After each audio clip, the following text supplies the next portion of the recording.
All right. Welcome to the show, folks. If you don't know me, my name is Mike Asherbrenner, professionally known as the Redneck Connector and proud and humble leader of the Hounds of Business community. And there's April Wyatt, the one and only. She is always working hard backstage in the Hounds, everywhere to lift up everyone. So thank you, my friend. How are you today? Oh, you're most welcome. I am so excited to meet these lovely ladies. The only person Yeah. I know, because she's part of the Hounds, is Amy. And so to meet these other women is just phenomenal. So I can't wait for this to get started. Let's go. Well, we have Aura, but you've been so busy with Women's Month, you didn't have a chance to sit back and chill. So Aura just came in the back door. She was brought by Jennifer Thompson, I Am Magazine. So I am thrilled. I'm so excited. So we ain't got time for me to do my antics, right? We're just going to get straight into Women's Month. And folks, if you're new tuning in, we had our kickoff with Kindness Worldwide. Uh, Kevin Smith, we had the female ambassadors across the globe. It was phenomenal, absolutely phenomenal. So now this is week one of hashtag She Wins March, and they're behind April Wyatt. That's all the promotional partners that are backing this, right? Brand Face, shout out to you. I Am Women's Magazine, the men's division. Living with Intention, April Wyatt, right there. Kindness Worldwide, Kevin Smith popped in the back. America's Supermom Company. She is the one, Lachelle Atkins. She is the one that's going to be hosting that Zoom party. So the ticker down at the bottom, folks, there's your invitation. It's on my profile. We'll put it in the comments after the show. It's going to be a great celebration, right room. Get to meet people, no pitch slapping with a P. You don't have to do that when you're in the right room, right? You just join the party. So, folks, today, hey, have fun. It's late for most people. You probably have kids, business, all kind of things. So we appreciate you being here. We'll do our best, put into the comments, share your thoughts, share your experience in the topics, and ask questions, and we'll do our best to throw it up there as we can. Other than that, let's see. I want to give a shout out to the amazing lady running the backstage, so I don't have to. April Wyatt, go ahead and tell them real quick about this retreat because every time Oh, you have a retreat, people, it's not a marketing thing. People just keep talking about it, and that's why they fill up like instantly. So tell them if how many spots are left and what to expect real quick. oh, thank you, Mike. This is such a retreat that really is near and dear to my heart as I love bringing people together so that way they can learn to navigate through their own nervous system, right? Through breath work, through some Osho meditations, which are movement meditations. We're about cultural too, being cultural experiences, going to this waterfall that you see in this picture. That's me at the base of this amazing waterfall. Doesn't do it justice. And we also have experiences by going to a local children's Balinese dance school. So we really want to immerse ourselves in the culture and be part of this beautiful space in Bali. So I do only have 6 spots available. So if you're interested in that, you can reach out to me directly and I can give you more information. So thank you so much, Mike. I appreciate that. That's okay because you do so much, and that's what we do here, right? We let people know where good things is. So you can scan the world's tiniest QR code on here, We've or done there. yeah, or you can go to April Wyatt's profile. There's all kind of good stuff on it. So thank you, my friend. Appreciate you. And this is for professionals, busy people juggling multiple balls, executives, entrepreneurs, nonprofit leaders, just busy people. And the impact here is extraordinary. And here it is. All right. Hashtag She Wins March. Sign up and you're going to get emails, not sales pitches, not infomercials. You're going to get notifications reminding you of power panels like this and then in the end of the month celebration on March 26th, 2 to 4 p.m. U.S. Eastern Time. Have a blast. If you can only make some of it, make some of it, right? If you can make all of it, better off. You're going to have giveaways, networking. This is going to be interactive and a chance for you to mix and mingle with people that you could collaborate with, right? Get to know, like, and trust, move that natural relationship and see what happens. You don't need a sales pitch. You just need to be, right? Just share, get to know each other. So this is the right room for folks like you, if that's it. And real quick, want to give a shout out because you know the old adage, right? Behind every good man's a good woman. Well, we're flipping the script in March, right? Hound style. So we've got Curtis Rivers. Thank you for bringing this show, making it possible, brother. Without support like you, we can't make a bigger impact and reach. This man, Hollywood stunt man, turned soul god. All right, he's still got his toe in the water. I ain't supposed to talk about it, but he's doing stuff right now. Y'all see on TV. But this man, he built the dream life from nothing and said, I want to be happy. Not happy anymore. I want to do something different. I want to help other people like this. So folks who are feeling stuck, lost, recalibrating, don't be ashamed. We all go through it. I went through it like 6 times in like 2 years, right? So this is the guy. Go to his profile, Curtis Rivers, curtisrivers.com. He's the most unpushy guy you'll ever meet. He's a guide. He loves people. That's why he's my choice. So appreciate you. Thank you for bringing this Power Pack panel and all you do to elevate everyone, especially during Women's Month. Yes. And it wouldn't be complete if I didn't shout out another Hounds lady who has built some extraordinary, impactful things in healthcare. Beverly Neal Clinton, Healing for Wounds. They do far more than just that, but this is a lifesaver. This is people who are caregiving and medical professionals. Wounds last and last. They have a real solution, and we want to make sure that people know about that. So thank you, Beverly, for also bringing this show and all you do in the healthcare sector to make real change, because we know the healthcare sector got issues. We're not going to go, and that's another show. But the way we do it, especially Pioneer Women, are making real solutions. So we want to celebrate her, celebrate them. Love having you in the pack, my friend. You are something else. So without further ado, let's run this intro and get these amazing ladies up here. What do you think? Let's get it started. Goodness, I can't wait. Well, do you want to hit the button, or are we going to fight over it? You're actually going to let me hit the button? If you hit the right gosh, this is just amazing. Yes, I'm hitting that button.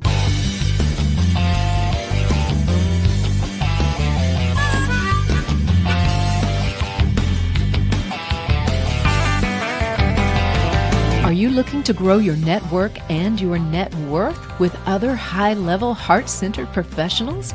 Then grab a seat and your favorite beverage and join Mike Asherbranner, the Redneck Connector. It's time for the Hounds of Business Community Happy Hour.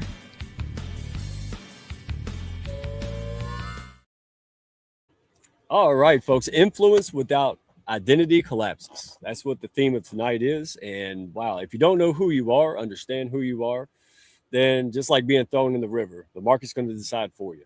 So no hype, no surface empowerment. This is earned leadership. These are from women who have been there, done that, still doing it. All right. So they're going to speak from experience as well as knowledge. Let's bring them on up. Open the gates. We're going to bring up, we have Crystal Clifton. We have Aura Martinez and Michelle Baker. How are you extraordinary women doing today? I'm good. How are you? Good. I'm behaving, and it's very hard. My audience knows. They're like, man, I've been around a house full of women, so I know how to behave. When I'm outnumbered, I know it. My dadgummit. So, how are you today, Michelle? This is our first real interaction, so I am excited about this. Mike, if I was doing any better, I'd be 2 people. We're going to get along. Oh, my goodness gracious. Well, the isms in here is going to get real quick, isn't it? And last but not least, Dr. Roseanne. She is absolutely amazing. We had her on the show a couple weeks, and that's where we got Crystal Clifton. I said it correct. So welcome to the show. How are you? Uh-oh. Are we having mic issue? No, I don't think so. Am I back? Okay. Woohoo! StreamYard's been giving us stuff. But so yes, ma'am. So you're doing good today? I am. I have my shirt on that, she wins. I wish it said she wins, but we're all gonna win. So my daughter asks me every time in the morning, she says, "What time is it, Dad?" And I yell, "Time to win," and she hates it. Absolutely hates it. Now she just wears a clock like Flavor Flav, because I ain't telling her. All right. Well, let's get to it. If you don't mind, I'm going to go around the room. So we'll start with you, Crystal. Just tell us who you are, and who you serve, what your business is all about. Just give us a little synopsis.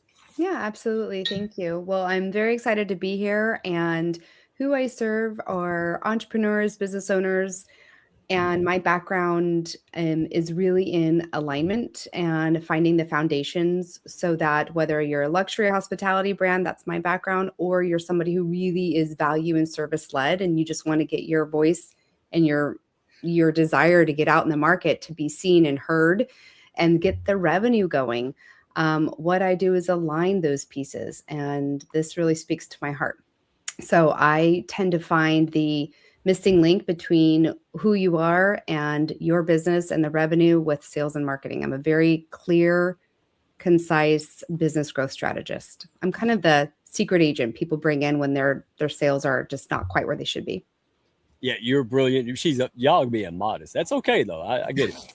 Brilliant. Because as I was talking, as she was talking, I was getting so excited because I said, I've actually figured out the hard way. That's the problem. I said, where were you 3 years ago? My goodness. So I appreciate you have a great, brilliant strategy mind. It's really good. So let's go to Aura. All right. So Jennifer Thompson of IM Magazine, right? Power partner of hashtag She Wins March, introduced me to you. And I'm telling you, it's like PB&J in the same jar. It was unbelievable. I'm still talking about it 20 years later. So tell the folks what you're all about and who you serve. Yes. My name is Orlena Martinez. I'm a self-discovery and empowerment coach, helping women gain total clarity in their purpose so they can wake up to daily fulfillment and certainty. Now, even though I mainly work with women, I have worked with men as well, because who doesn't want clarity? Who doesn't want more well-being? Who doesn't want to connect with themselves? So that's the work that I do, the self-discovery and the empowerment. I actually have a background, really quick, if you don't mind, in nutrition, since I was certified as a nutrition and wellness consultant. But that work is what led me to do the work that I currently do. Oh, I love it. Everybody talks about careers like it's some linear path. I don't know. The people I know every day is like spaghetti. It just happened. And then we resist it. So we're going to get into that talk, but thank you for that. Yeah. And last but not least, Michelle, my goodness. Yeah, so great to be here. Thank you for this. And everybody here is amazing. So I'm known as the Chief Confidence Igniter, and my gift is actually turning those overwhelmed and frustrated leaders and organizations into high-performing ownership cultures and individuals. My passion is delivering measurable behavioral changes so leaders can track and CFOs can defend, right? And it really is important to me that I'm addressing the root causes of, the overwhelm, the disengagement, the inconsistencies in execution and productivity. And I'm looking at how we do that in 30 to 90 days by tracking it and really helping people to become the confident individual they want to be. And again, it's mission-driven leaders, business owners, and organizations is where my preference is to work. And I absolutely love what I do. But who invited you? Who connected us? Lisa Hammett and I know each other quite well. Oh my goodness. Yeah. She gets the credit or blame, right? So there you go. Lisa, and she is going to be, sneak peek. Yeah, I think she's coming on in a couple of weeks. Yes, she is. So there we go. If you have a good experience, if you don't, maybe she changed her mind, right? Y'all got to get used to my goofiness. All right. We have to, if I don't do it, the audience is like, well, he's on something. All right. So let's get going. I'm going to do a round robin. I want to start with the root of it, which is identity, right? So here's the question to the panel. When did you realize influence without identity doesn't work? And it could be a moment, breakdown, reinvention point. When did you realize influence without identity doesn't work? Let's see. Let's go with who wants to go first. It's like everybody want to go. Go ahead. Yeah. Go ahead, Aura. All right. So I actually realized when I started noticing, and for those that are listening, this is so valuable. And this is why inner work is so important. It was so hard for me to be visible when I first started in my business, believe it or not, because I felt deep down that I had to look a certain way, right? And so it wasn't until I discovered that I had a wound, and it's that I had a hatred towards myself. Believe it or not, I used to hate my curly hair, but that's because my parents, being from Dominican Republic, we have been taught that curly hair is considered bad hair. So it wasn't until I healed that I was able to show up so powerfully. It was then that I started really making the money in my coaching business. So I started seeing opportunities pop up. I started seeing that I would draw. So that's when I understood that unless, I don't know, I hear an echo. I don't know if it's me. I'm gonna mess with you and say I don't hear anything. Keep going. Okay, I'm gonna keep going then. I'm gonna keep going then. And that's when I understood that unless you can see yourself truly, see the beauty in you, embrace all parts of you, and own who you really are, there is no way you can have the success that you want, the influence that you want, the impact that you want. So that's when I understood how important that is. Wow. That's just powerful. And the fact that you can just say it like that, that's going to inspire so many people, because we think we're the only ones, right? When you pull up Facebook, you never see a clogged toilet, right? Like, so we're the only one with a clogged toilet, right? I feel you. And I am, wow, amazing. I feel like we should go to the Chief Confidence Igniter on that one. Let's roll on that one. So go. What would you like to add? What was your thoughts here? Oh yeah. So one, like I'd really like to say, so when we're, talking about identity, we're just talking about the characteristics of what make you uniquely you, right? That thing that makes you authentically you. And it is not something that we naturally come by, because we live in a society that tells us what we need to, ought to, should be doing. And I did that. So my background is I am actually formerly incarcerated. I've been homeless, done a bunch of, shady crap, and then turned my life around and got educated and started working for Fortune 500 companies in sales, pharmaceuticals, medical devices, biotech, and was incredibly successful because I knew the disadvantage to where I was. I knew that I was blessed and advantaged to be in those circumstances. Now, when I stepped out from that after doing that for 20 years and became an entrepreneur, I had immediate success on stage, right? People had an affinity for me, and it was because of my authentic way of being. However, I had built my confidence on my external accolades and achievements. So internally, I wasn't trusting that these people who were just wanting to be, oh, you should do this. Like, so I became immediately overwhelmed by all the shoulds and do this, and couldn't figure out what to pick, and spending money on this coaching and this training and this, so anytime somebody walked up to me and told me this was going to make me be able to do that, I was purchasing it, whip out a credit card or whatever. And it was because I wasn't rooted in a clear identity of who I was, what I was called to do, and how I was called to serve. So taking a step back and getting clear on that again, and deciding who I am and what my purpose was, allowed me to now build my influence and be unwavering in that. So like, I don't apologize for who I am. Like I am the Chief Confidence Igniter, and I will light you up. People say it all the time. Oh my God, I feel better for being around you. And that's what I teach and coach and train people how to do. Like, be rooted in who you are and be amazing everywhere you go. It's not about the circumstances, it's about who you are and what you decide to be. Holy cow, folks! Comments, hey, dude, we bringing it. We ain't even got the crystal yet. I'm like, my goodness, wow. No, because I know people tell me stuff. They hide it. I've been there. Everything you're saying, yes. So, Crystal, we got to go to you, because you're not shy. You've been through this journey. Go ahead. I'm not shy, and I have a little different of a perspective in a great way. So, for me, right away, working in hospitality my entire adult life, identity is key. So from wineries to hotels to restaurants, I always saw that if the values and the identity of the chef or the team or the service were not in place, it never works, right? Nobody wants to go to a restaurant and be like, are you Chinese? Are you tacos? Are you Italian? I'm not quite sure. And those places, by the way, really only should exist at Vegas at a certain hour, right? So I always worked through all the businesses I owned through this identity, like who we are, what we do, what we stand for. And then I kept getting people ask us like, well, how'd you get in the White House? Or how'd you get to the Michelin star? And how'd you build the business? And I didn't even know it was a thing. It was just what felt right.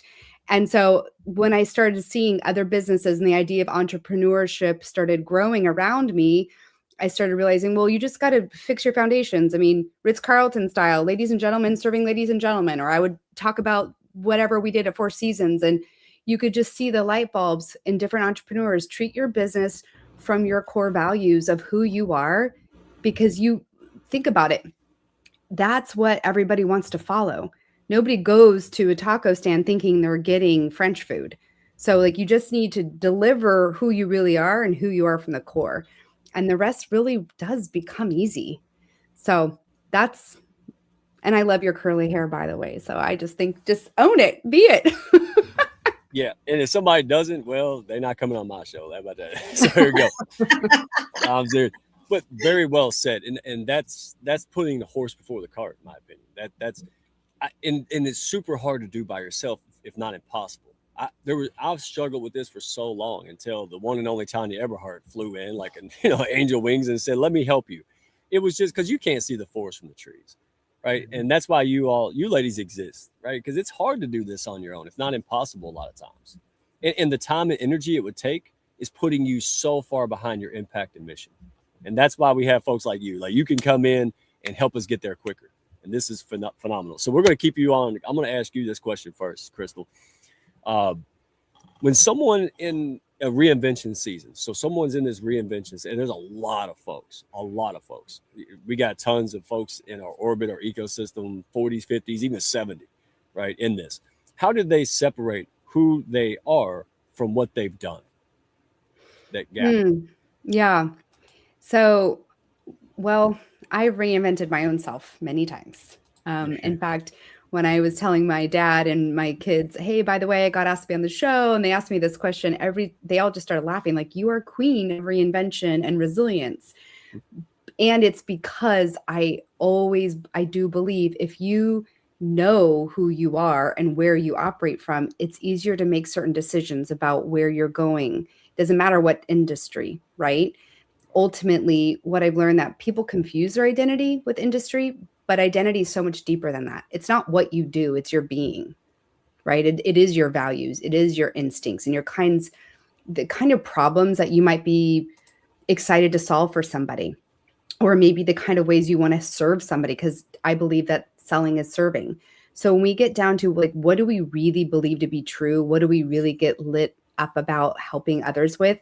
That's who we are, and we can apply it anywhere. And I've had to do it many times over. I mean, in the beginning of my business, I was the janitor and the bookkeeper and the winemaker and the sommelier.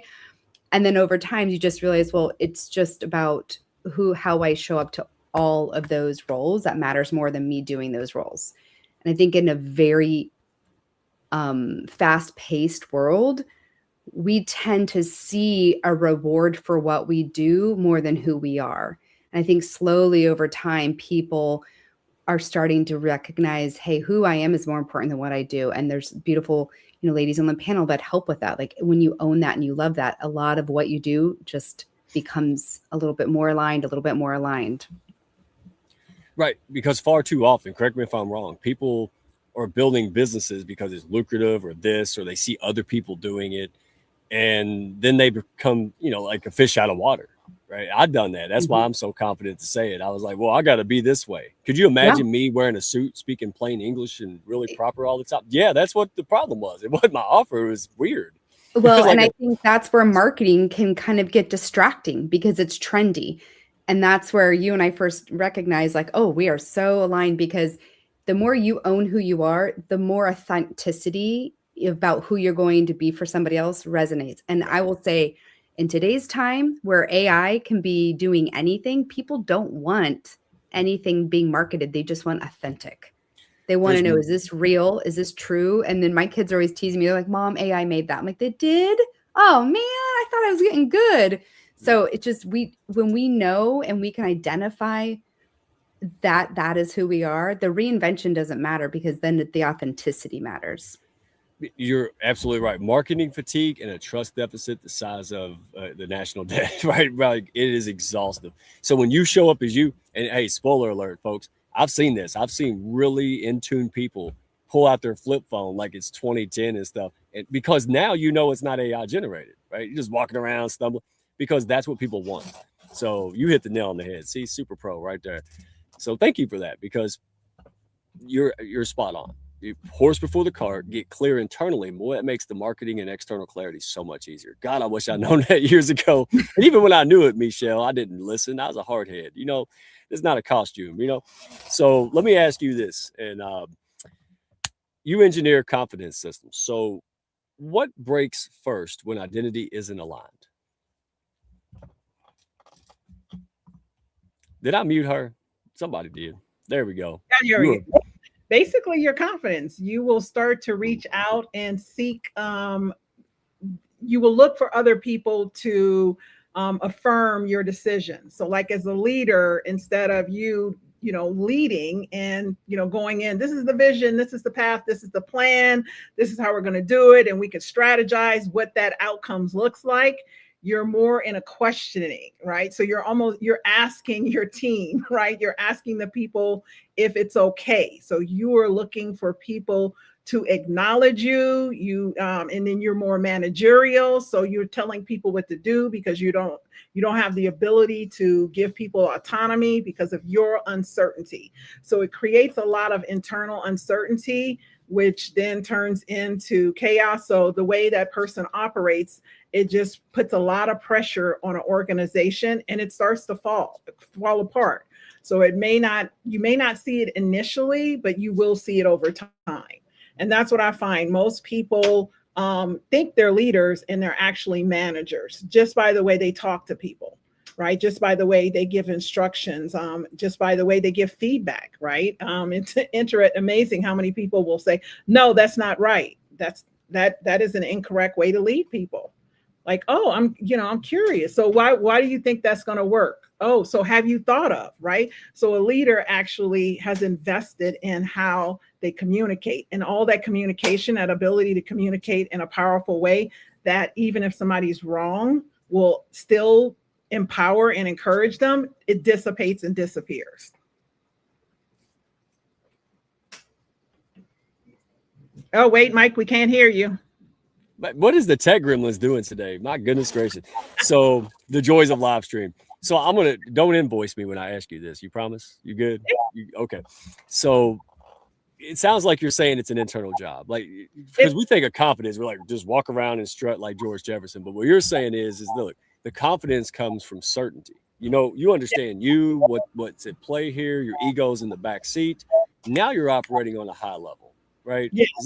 Is that what you mean? So when it comes to operations, how does that look in practical terms? So we have entrepreneurs watching, we have operation leaders. How does that show up? Like, how do you know it? Like, that's it. Yeah, so this is where you start to invest in yourself and you're doing assessment. So one of my favorite, so DISC and Gallup Strength Finders are the top two that comes to mind. And like my other one is EQ, right? Which is emotional intelligence. So you're starting to assess yourself. You're investing in yourself because what you're looking for is you're looking to leverage your strengths, and you're looking to round out and grow any area of, they call them weaknesses. I call them areas of opportunities, right? So you're looking to get stronger and strengthen those, but you don't know what to strengthen until you become self-aware. And the only way you become self-aware is when you invest in yourself, right? You will never, ever, never, ever go wrong by investing in yourself.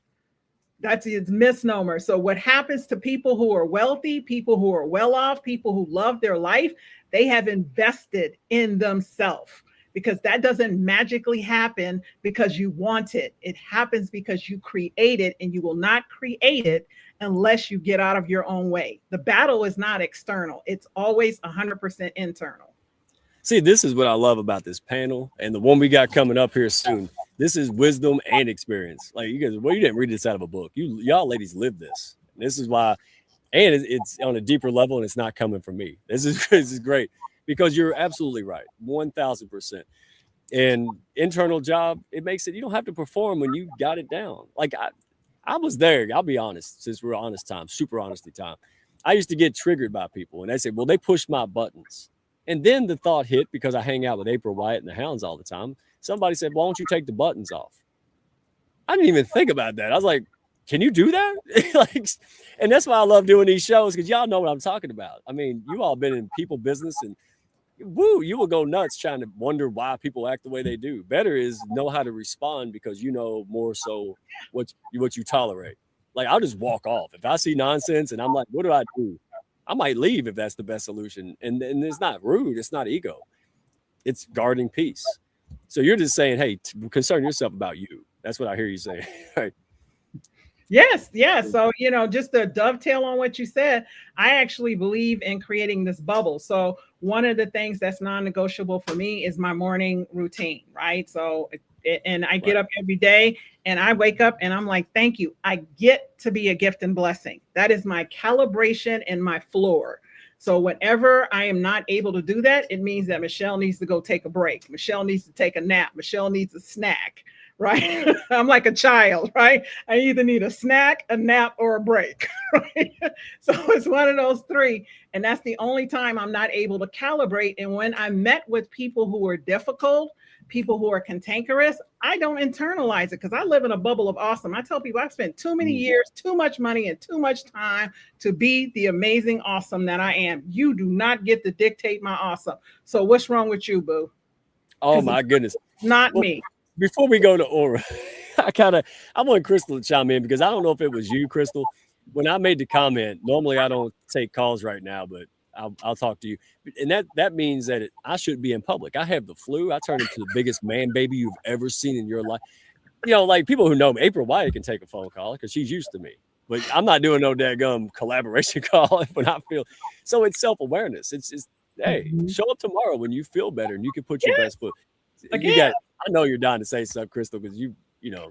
Well, I just feel so excited that everything that you're saying, Michelle. I mean, my kids know, like, nope, morning time, nope, don't, no, And I think especially as a single mom, I've had to be like, I love you. This is me time. Or same with business too. It's like we, as founders, owners, entrepreneurs, we forget that we're not Gumby. It's like, you know what? You need that same bubble to just recalibrate and recondition what needs to come next. Comes from a place of groundedness, not from exhaustion, caffeination, and all the things, you know? So Samantha Burr, Eco Sam. Yes. So I hear it from her too. And she's over here going, thank goodness, because you're saying exactly what she practices.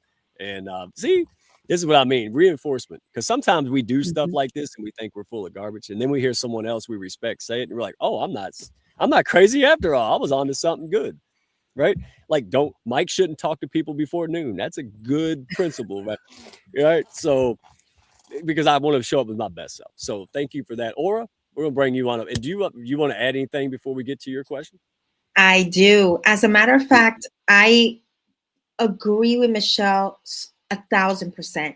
So to me, my morning is extremely important, especially because I deal with a lot of people. So one thing that I didn't mention earlier, apart from being a self-discovery and empowerment coach, I've been a flight attendant for 19 years. It's going to be 19 years this July. And so I get all the time people telling me, oh my God, why are you so happy? Why are you so bubbly? Blah, blah, blah. Well, the reason why is because to me, my connection with myself, super important. Me understanding what I'm feeling, what my body is feeling, what I need for myself, extremely important. And so the more connected you are with yourself, the more you understand yourself, the more you're able to fulfill your own needs, you're going to be in a better position to give your best to others. And I think many times we forget that. That out. I caught myself on mute. I type like I'm slamming the keyboard like this. So I have to mute it. That's why I do that. And let me ask you your question, because I have one for you. Let's see. High achieving women often check every box and still feel off, right? That's what I hear constantly. It's men too, but we're focused on women. So we got everything done on the to-do list, but we don't feel right. So what's missing? I know it's a general question, but in your line of expertise and work, what's the common theme for yourself and others? Like, hey, I got it all done. Why did I not feel like all excited and aligned with it? Yeah. So I've noticed that when high achieving women, they check off the boxes, but still something is off. It's because they're checking boxes that are not theirs to begin with. So at a very young age, we're taught how to be, what to do, what career we should be on. Oh, we should be married by this age, have kids, right? And so when you are living a life based on what someone else thinks success is, that's when you find yourself asking yourself, well, okay, so I did everything that supposedly would make me happy. Why do I still feel the way I feel? Emptiness and all of that. It's because your fulfillment does not come from checking boxes, especially other people's boxes. It comes from alignment. And if you look at the word align, it sounds like a line, one line. What does that mean? You're meant to be one line with yourself, your mind with your soul, right? Your actions, right? Who you're being. And so whenever that alignment is missing, that's when you feel off. That's when you don't feel fulfilled. And so one of the things that I like guiding women to asking themselves is, what will feel good to me at this very moment? What does success mean to me? Because the more we understand what makes us happy and how we define success, the happier we will be. So success or feeling fulfillment is not about saying, okay, so I'm going to let go of the career, let go of the titles. It's not about that. It's about redefining success according to who you are instead of what you have been taught to be. Oh my goodness. Someone else's checklist. Yeah, hey, I got it done, but that's not what you were born to do, is knock stuff off the list. You were born to create, do what you're there to do. And I love this, that you ladies are giving permission, right? You're saying, hey, if you're not happy, don't shove it off and go, oh, well, you're on this earth for a little bit of time, right, Crystal? Like, we got things to get done. We got to identify. So I'm going to close with this question, and then I want you ladies, after you answer it, let folks know. Don't be shy, because that's the hounds will be mad if you don't tell them how they can learn more about you, right? They want to share you. They want to dive in. Who knows? They may have the issue, right? They may want to go check out resources and have that discussion with you. So that's why we want to don't be shy. So here's the closing question, and you ladies go at this from different angles, so there's no right or wrong answer. So what one might say yes and the other might say no, but from your perspective is what I want to cover. So let's go to the all too quiet Crystal. Hi, good to see you. And let's see, what last? Is identity discovered or built? Oof. Okay. Michelle's like, let's go. Sorry, we're gonna have a dance party in a different live stream later. I got the banjo. Let's do it. Okay, I was thinking, some Beyonce, but you can bring a banjo, Beyonce. We can bring it all together. We'll do it. I think first identity, that's really discovered. Like, that goes back to the core foundations, the values, like who you are, like what you were just saying, or like that piece matters. But then it's built. That's where I think the reverse role happens in today's society. Like, oh, I need a blah, blah, blah. And all of that builds the backwards funnel, right? So then suddenly you're like the Leaning Tower of Pisa made out of toothpicks. You're like, why is this not stable? It's because you're building upon something that's not identified. And when I think about, again, sales is service. And service, if any of you've ever been to a great restaurant where there's great service, you're willing to forgive a lot of the other things, right? You're willing to go, oh, okay, the food's okay, but the service is great. But what we need to do is serve our true identity and then build it from there, and then find the right places in business that serve from our identity and serve the identity of, okay, this is who I am.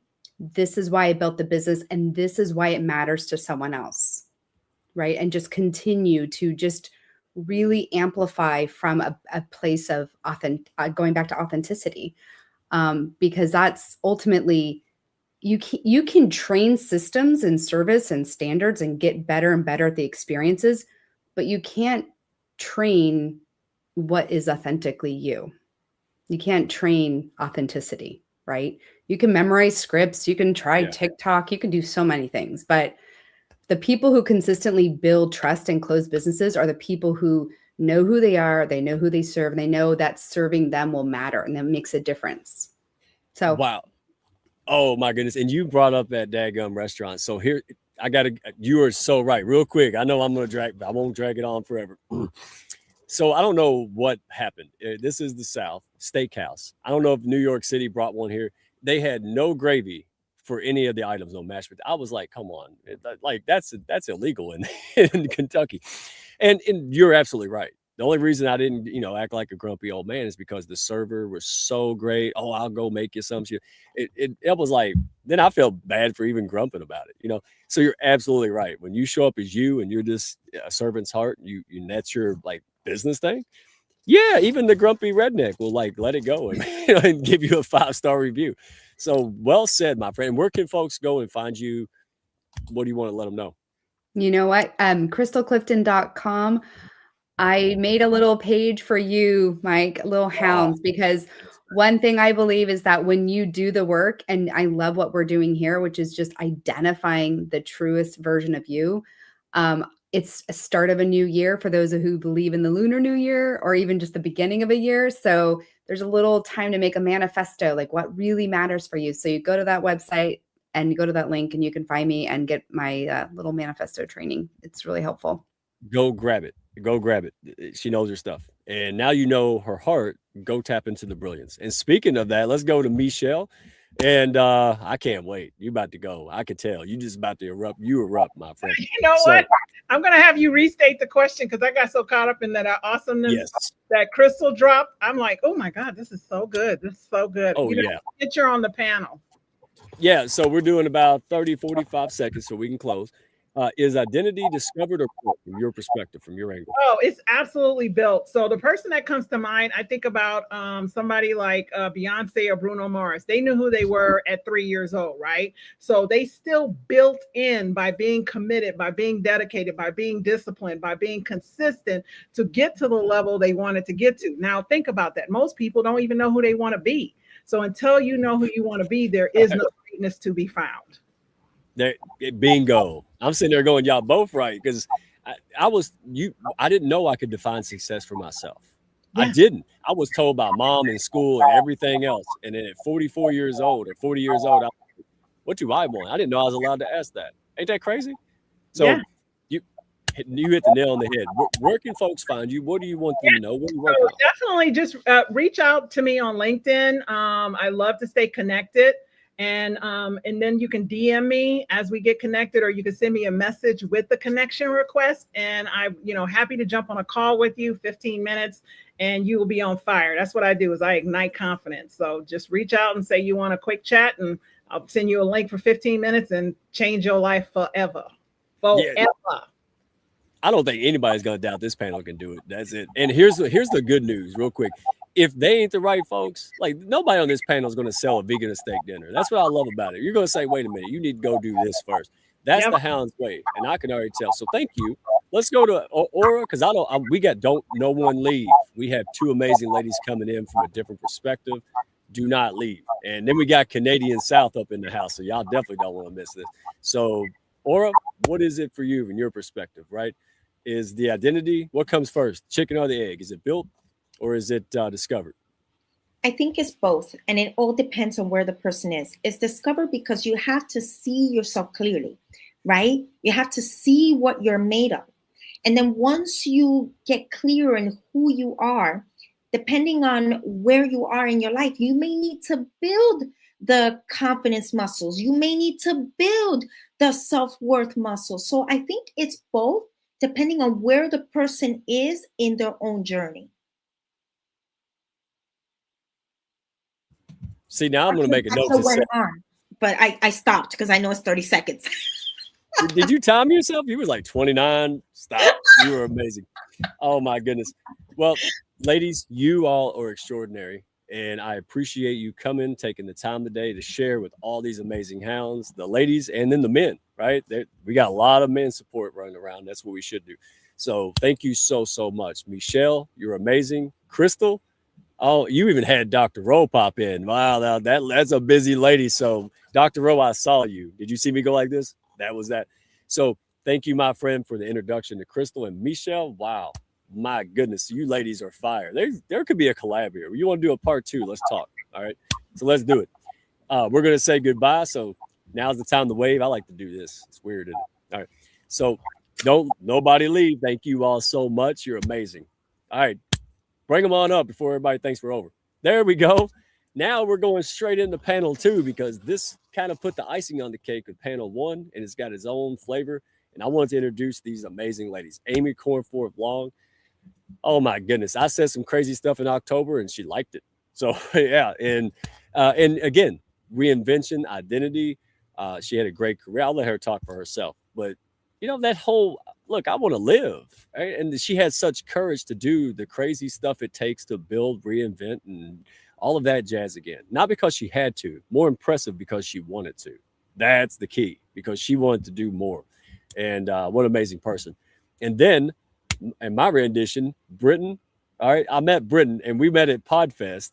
So me and D. Scott Smith, Big Texas, right? He's standing there in his big Texas outfit and his big hat, and I'm looking like me, like I always do. And these two ladies come around looking like D. Scott. And it's like they looked and were like, let's go talk to them first. Like we're the only dudes looking similar to us.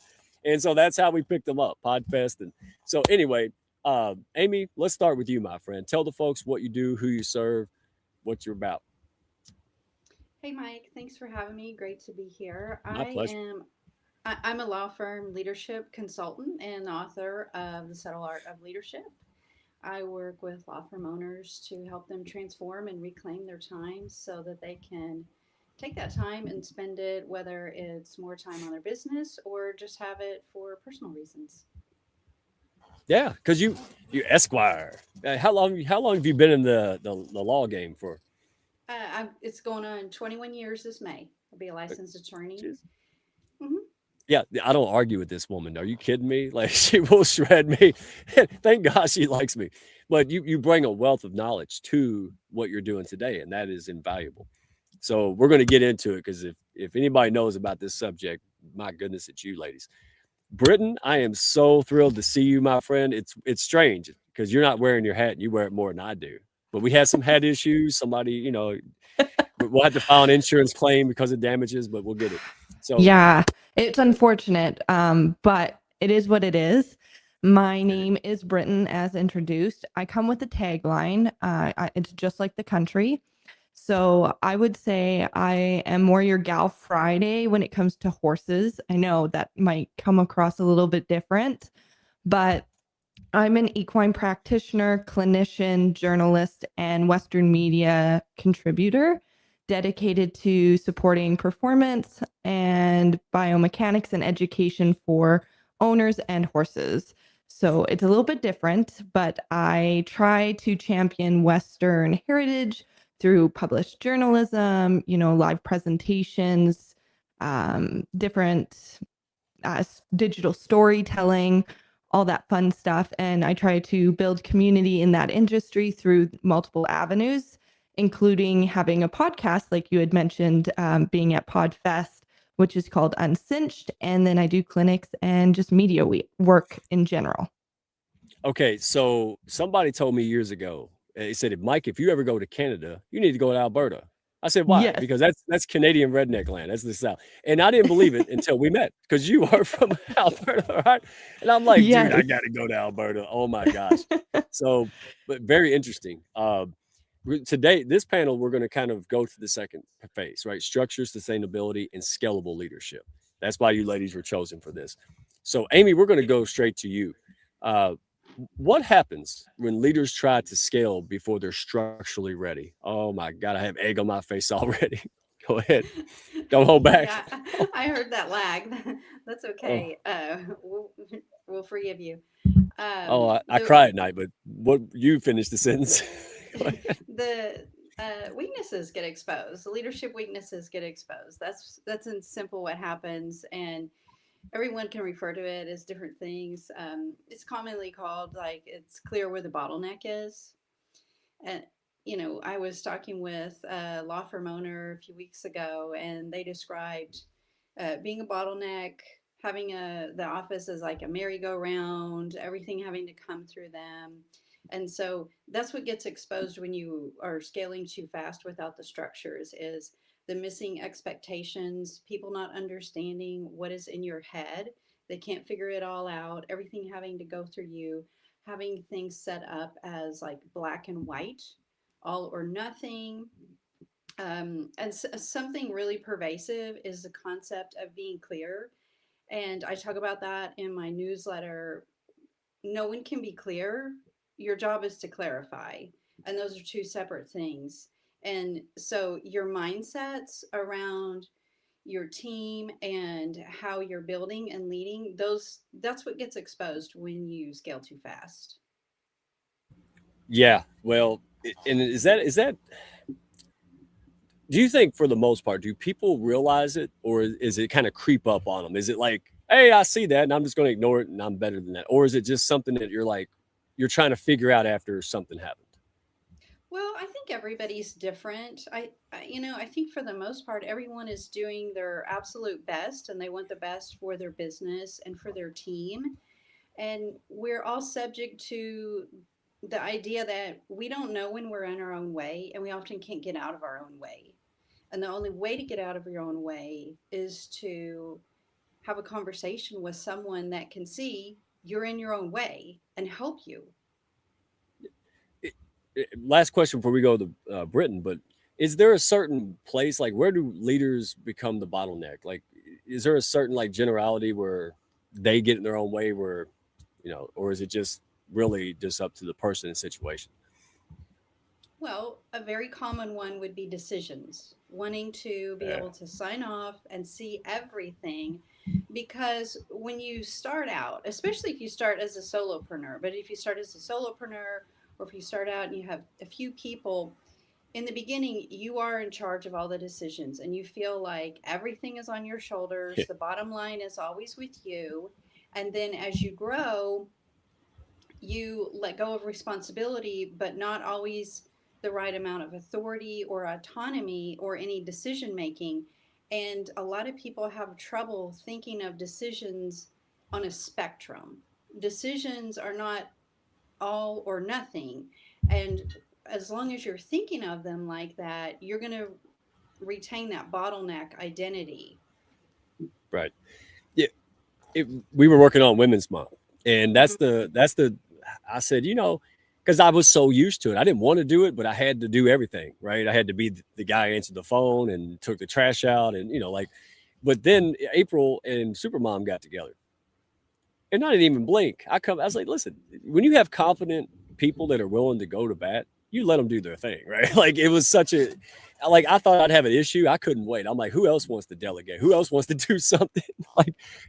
And some of that fear is really in our heads. Once you understand it, once you think it through, and that's why you're so good, because you've been there. You understand, especially for professionals, law firms, licensed professionals, you get it. Right? You speak the language. You've done it for decades. So yeah, we're just getting this party started, you guys. Britain, I'm going to go to you now because you're in a very male-dominated industry, right? And a very close-knit when it comes to equine and, a lot of farms and things are passed down from generations. And you're really a massive innovator in a male-dominated industry. I find it remarkable. So how has instinct shaped your authority, right? What are some of the insights here? That was a great question. Instinct in general is very foundational to my work, simply because when you are with horses, they can't communicate in the same way as humans can. So you have to be very intentional, and they survive off of instinct, that fight or flight, which people sometimes do too. And so it's really important to know, like horses, for example, don't respond to your ego. They don't respond to what you kind of dominate with that way. They respond to the feel and the intentions that are behind, your actions. And so that sensitivity has shaped how I lead and how I speak with humans. So as you mentioned, I am in a very male dominated industry, and that means there can be pressures to be louder, to be more forceful, to command authority, because a lot of men, that's how they choose to do it. And that can be the instinct of it. But my instinct, honestly, is to never push to that point. Don't get into that direction. My authority isn't built on being louder. It's not built on having the last word in the room. It's built on clarity and consistency of my messaging and my brand. At the same time, I really don't believe that instinct is infallible. It can often tell us the wrong thing, just like with horses. Sometimes if you push too hard, their immediate reaction is to be scared, and it doesn't need to happen that way. So my instinct has to be sharpened through my experiences, critical thinking, reflection. Reflection is such a big one in business, just for everybody. And I try to nurture that by pairing it with, rational thoughts, the years of education that I've invested within my field, as well as asking questions and listening to those in my field who have been there longer, because I am young. And if I try to act like they don't have, things to teach me, I'm going to miss out on some really good, nuggets of gold. It's just basically creating informed intuition, if that makes sense. Oh So, my, yeah. it makes perfect sense because I'm going to take a U-turn because I can only imagine Amy's like, oh, let's go here. Yes, Amy, I picked it up. Oak tree and a sea of tumbleweeds. And seriously, at such a young age, I figured it out like last year, right? I'm going to be 45. So bravo. You're not trying to win the room. Is that right? You're Yeah. not trying to impress and be a guy and all this stuff. You're like, listen, this is my passion. Here's who I am. This is what I choose to do. And so you're going to attract maybe one or two people that go, her, right? Yeah, and you're not going to compromise for anything, but you're open and humble. Like now I've got to go to Amy. All right. All right. I can imagine in professionally licensed place and all this. Where do you weigh in on this? Because it's easier said than done. It's good to go on a live stream and say, be yourself. But when you're in a law firm or a courtroom or some kind of, where there's expectations, gosh, it could go south fast, or you question things, or, what is your take on this? I mean, I'm a believer that you got to be yourself. I'm kind of known for seeing things differently. I've always been called outside the box. That's why I like you. There was something I want to mention from the first panel that about confidence and certainty. So I say confidence actually comes from uncertainty instead of certainty.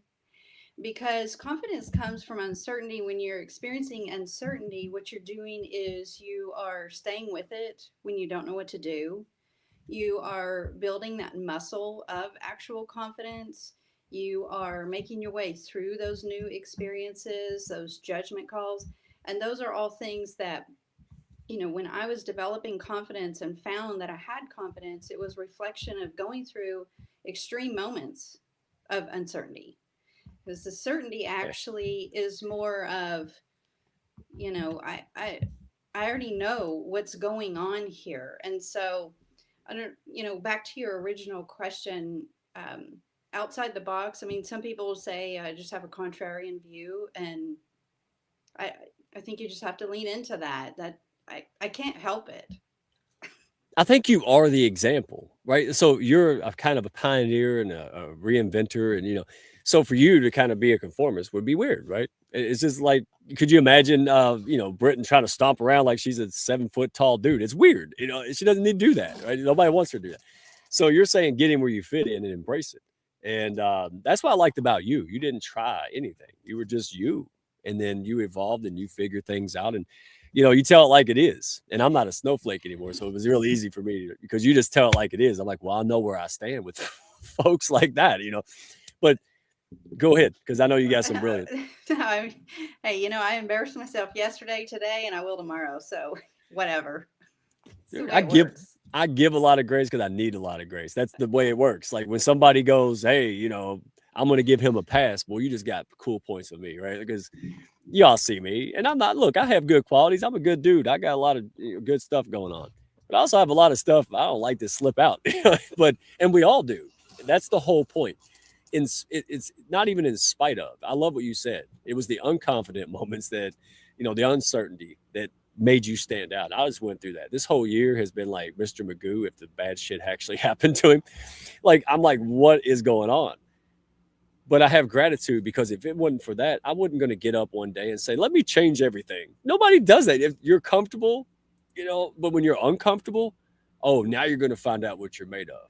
And that's what I hear you saying, right? Those are your moments of decision when you find it out. Right. And I would have to venture, go back to Britain. It takes way more courage for you to stand solid as who you are, who you choose to be, around a bunch of folks that, our guys are different, right?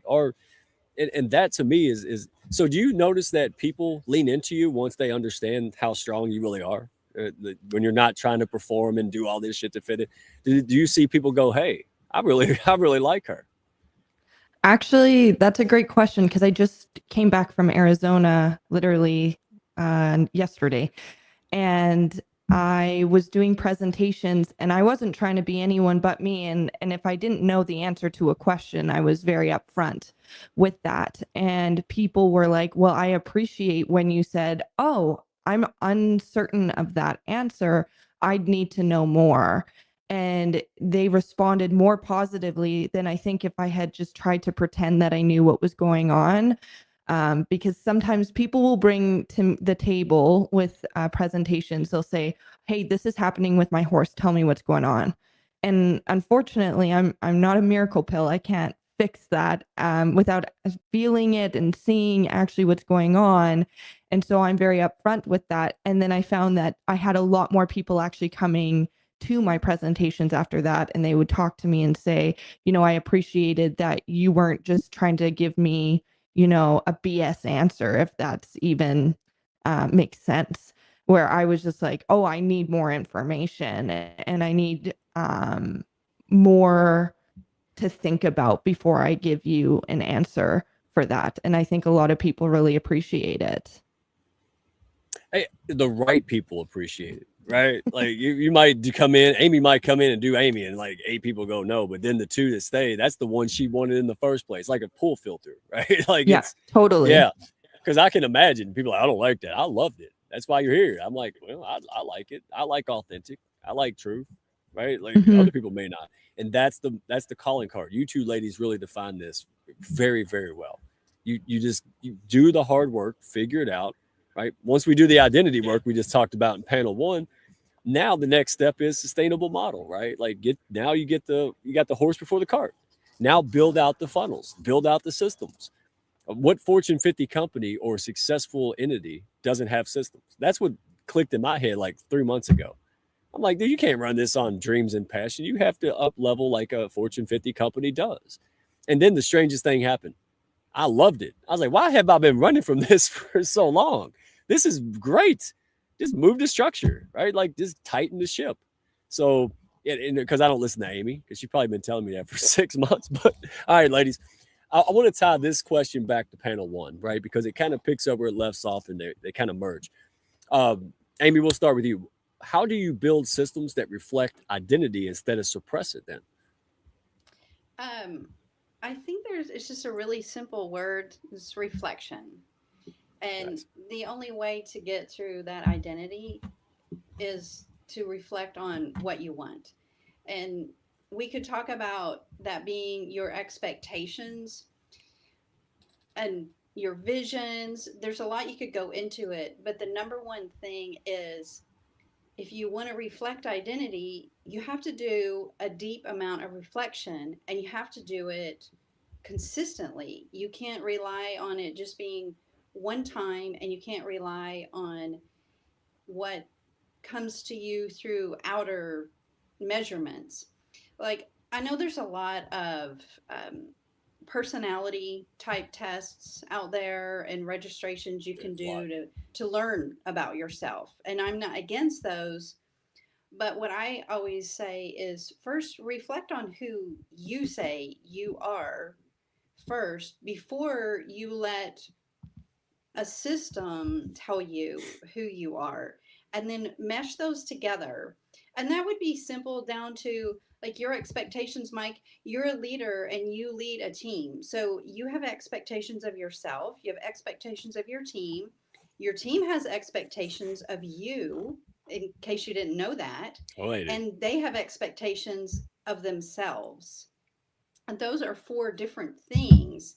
And in order to reflect the identity, you have to go through all of that, and then you want to put those together because you don't want to just meet you don't want just them meeting your expectations. You want to meet their expectations, and you want to know, what are you saying you're going to hold yourself accountable for too? What is your identity? And you want to be able to reflect that. That's a mic drop. I can't say anything because she's that straight. Well, and also on that line, a lot of humble, because you gave us a format. You gave us a whole pile of information you sent me. And I did my thing, did my AI stack, and it turned out to give us the best networking we've ever seen, right? So when we're talking about structures and sustainability and models, it's not, this is a result of that. If people feel comfortable and they're like, hey, I can bring stuff to you. Well, you just got brilliant free information from the brain of Amy, right? Like I've never in a million years figured that out. It was that kind of thing. So you'll get benefits. Because when I used to think of sustainability models, I think of HR departments, bureaucracy, and crap, and we're not talking about that. We're talking about things that will enhance what you're all about. That's, hey, how do I do better in my practice? How do I serve better? Team, clients, everybody. Because all that money in marketing, it can be amplified when people go, man, I love them. Just like Crystal was saying, right? Hey, I was mad because there wasn't no gravy, but I forgot all about that because that server was so amazing. I feel like an asshole for even asking about gravy. And there you go. Britton, so let me ask you this. Your question, back to you. How do you build systems that reflect identity instead of suppress it? So I took this question a little bit in a different way and kind of applied it to me exactly. But I try to build all my systems around who I actually am. I'm not trying to build what it is easiest for Mike or Amy or, Aura or anybody like that. I build it around who I am and what works for me. Because that's the only way it's going to work out. And that means that you're constantly evolving those systems as you change or as you grow. So my systems, for example, will be a little bit more warm, definitely relationship driven, just because that's how I experience life. And because connection matters to me and my brand voice, my client experience, these processes, they're all built around the belief, that people want to feel heard and respected. It's one of my taglines. And so I build things around that. And my systems are also quite structured, detailed, and I try to be as professional as possible because that's the person I am. I'm a very type A person. I literally have OCD. And so I need those systems to be working around that way. So it builds my brand identity through the identity that is me as a person.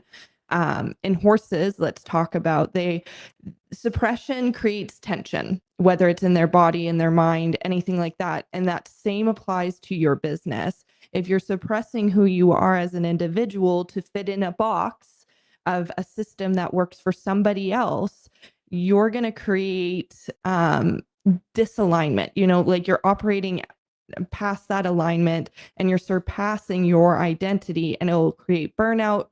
You'll start resenting that work. So that's, I guess, my question for anybody when they're trying to create these systems. Does this feel like me? Does this reflect my values and my company's voice?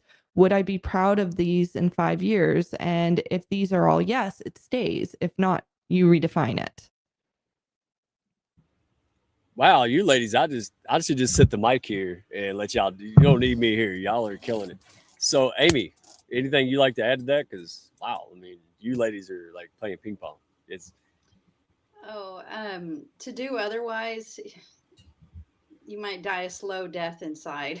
Just say that. She's on point. So I agree with everything. And I worked at 2 different Fortune 100 companies, and they can be pretty brutal. And I've been there in moments where I wasn't true to myself. I know exactly how that feels. I know how it feels to, be sweating through your shirt, through anxiety and pressure, and feeling like you have to bend your own core values and principles because of the decisions you're having to make. You're having to choose. So I've been in those environments, and you will never thrive like that. You have to be true to who you are, which is exactly what you said. Right, and I'll throw this out here. Give me your thoughts on this, and then tell folks what you're working on, where to find you, and we'll make sure we flash it on the screen. But one of the things, Amy, you've actually had an influence in this. I was afraid if I automated, I would lose my authenticity. I was afraid if I put things in place like processes or funnels that I would, lose my edge or become robotic and not have that people feel. And I was dead wrong.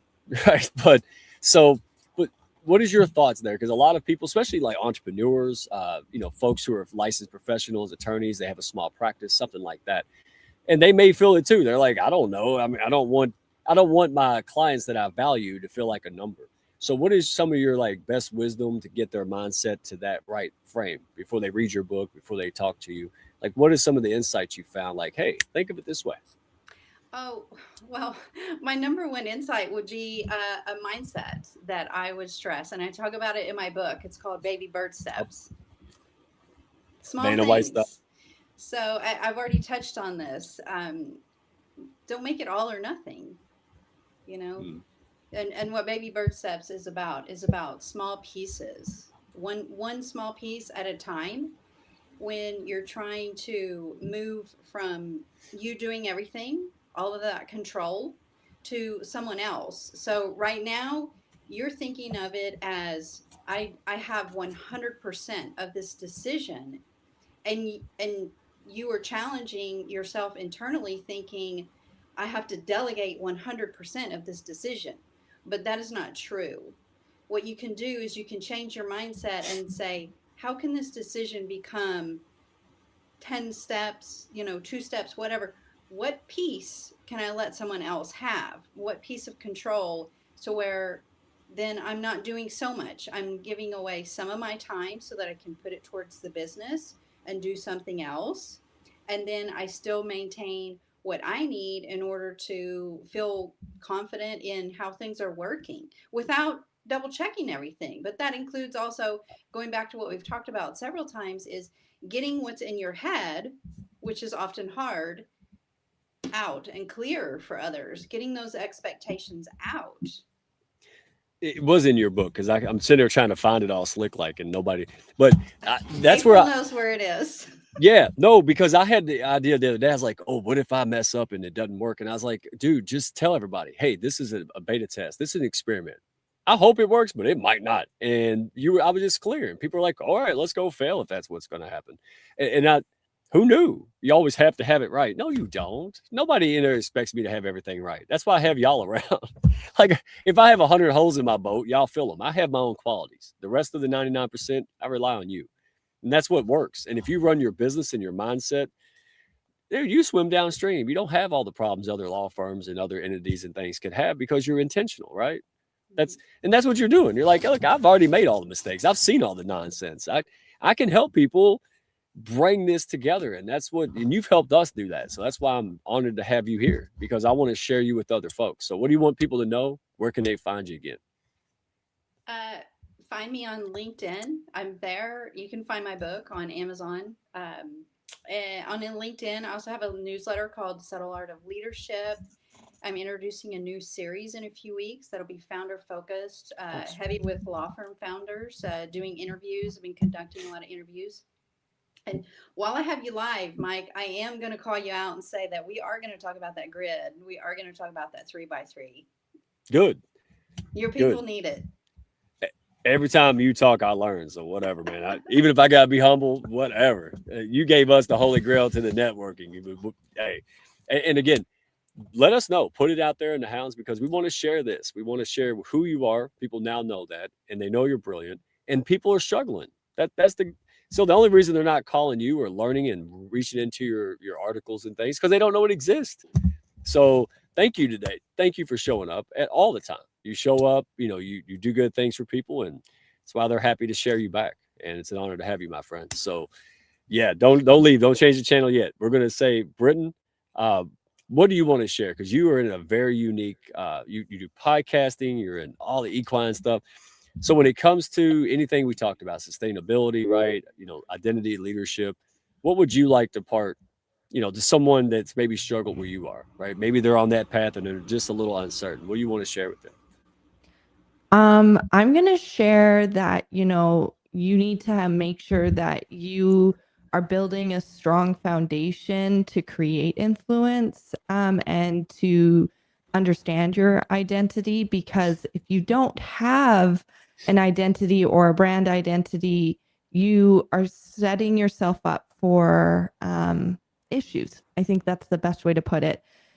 having no influence is neutral, and it may limit your reach, and reach obviously is important, but it doesn't actively cause harm. If you have no substance behind your influence and your identity, that's powerful in a wrong way. So it can help shape your decisions if you know your identity. It can help shape your spending, your training methods, your reputation, help build your egos and all that thing. So those are really important. Make sure your identity is clear and true to you. I think that's the best thing that I can impart on anyone.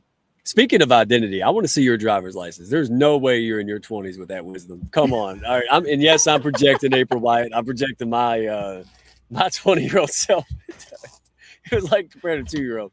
So, wow, you ladies are phenomenal. I tell you what, if April's not shy and Aura wants to pop back up, want to make sure everybody says goodbye. Thank you all so much for everything, for who you are. It's a privilege to be able to share you, spotlight you. Again, who you are as well as what you do. So, my goodness gracious. And I think Aura, maybe it's bedtime. It's 8:15. So I appreciate you all staying late. But real quick, April Wyatt, thank you for running the backstage. I want to be present with our guests and really, be there. Thank you for being there for the comments and taking care of the folks who are here. Thank you for your comments, folks. If you want more and you want to take this to the next level, you see the value of the right room tonight with these brilliant heart-centered ladies. There's your invitation. She Wins March, right? Go to you can go to my featured section. I'll put it in the comments as soon as we're done. Go to YouTube, Hounds of Business, and join the party. Join the celebration. We'll bring you more live streams each week. We got 3 more, and they're just going to keep going next level, right? We're going to keep stacking on the themes, keep bringing you amazing folks like this. And men too. Hey, remember, behind every good man's a good woman. When we're flipping that, all right, behind every good woman's good men. So we're going to be back there supporting the ladies, restreaming, supporting, coming in. If you got giveaways, now's the time to DM us. DM me, DM April. Supermom, she's leading up the charge on the Zoom call. Y'all come as your best self. Leave as better self, more energized self, more dialed in self, more connected self. That's what it's about. You don't have to perform. You just have to show up and be you, dadgummit. So thank you all. Love you to death. Saw 8 gazillion comments. That's music to my country ears. If you're curious about what all the fuss is about, you're interested in the Hounds, I have a group call. All right. DM me. Let's have a chat. Let's see if that works. And no more strays out there. Right. You are somebody, right? But you need the people resource support to get it done. That's why we're doing this. So thank you to all the collaborators. Thank you, ladies. Thank you, panel. Thank you, folks in the comments. Hounds, you're amazing. All right. So we're going to be done with this next week. Oh, wow. Y'all be ready. I'm telling you, we're going to bring the heat again, y'all. So we'll see you next time. Same time, same channel. And I think I'm done. April, you got anything to add except? No, this was a lot of fun. Thank you so much, ladies. Everyone that showed up to support them and us. And it's just really been an inspirational event. So thank you again, Amy. Thank you, Britton. It was lovely meeting you. Aura and Crystal and Michelle. And there's one more I forgot. No, I got it all, Amy says. Hey. Okay. Yay. I don't count. Yeah. And thank you, everyone, for chiming in. It was so good to see everyone. Lachelle's here, Linda and Charlie and Beverly. I could name everybody, but we all appreciate you being here. So, yes, together we're better. Daggum straight. Well, my friend, you worked the backstage. It's Women's Month. Would you like to push the outro button? Oh, look at me. Are you really? All right. Let's do it. We'll see you all next time. All right. Next week. Be well, everyone. Thank y'all for stopping by. Be sure to follow, share, and like, and send me a message if you had fun today. Y'all come back now.